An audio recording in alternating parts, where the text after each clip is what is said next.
It always seems quite a happy area. You can see a police car being attacked. Kids these days.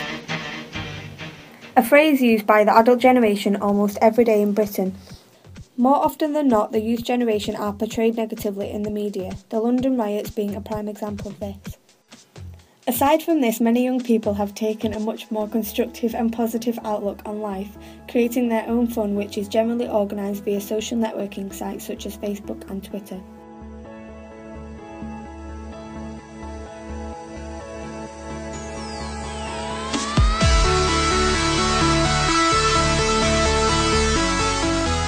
The younger generation have a great creative flair. The things that they have achieved could be seen as outstanding, but continue to be unseen by many. Countless young musicians are pushing themselves off the streets into the intimidating world of professionalism. Cheat and lie, it's so absurd. Feed the fear, that's what we've learned. Fuel the fire, let it burn. For example, a group of youths have organised, set up and hosted an event free of charge for their friends. This includes shelter, music, light and special effects. My opinion on the youth of today is that they're portrayed badly in the media. In my spare time, I do performing arts and dance and go out with friends. However, not all is positive. For example, this Daily Telegraph news article by Andrew O'Hagan demonstrates the older people's view on the youth generation. He takes a very negative side and says that there is no one in Britain under the age of 30, not even one who genuinely wants to work and listen and think and grow. That is a totally biased point of view. I think the youth of today get quite a bad name, and they don't necessarily get portrayed in the media doing some of the positive things that they actually do. In my spare time I play hockey and I write for College Magazine. And I'm a counsellor at college. However, there are bad things that still happen.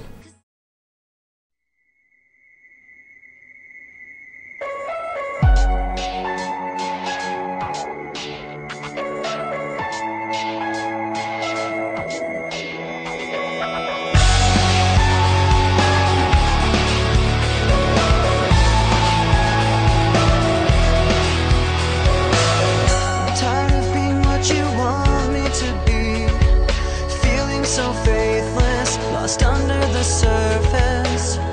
Don't know what you're expecting of me, put under the pressure of walking in your shoes.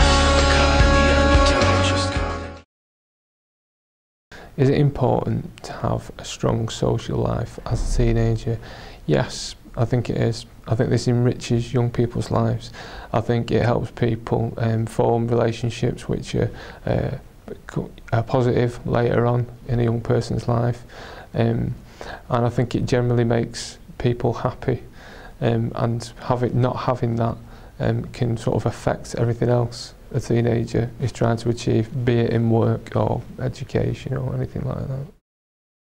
I think the challenges that I've already sort of alluded to would be financial pressures, not being able to find enough work, not being able to find suitable work, not being able to fit work in around college, you know, or some other kind of education, not being paid enough to fulfil all the needs of a young person.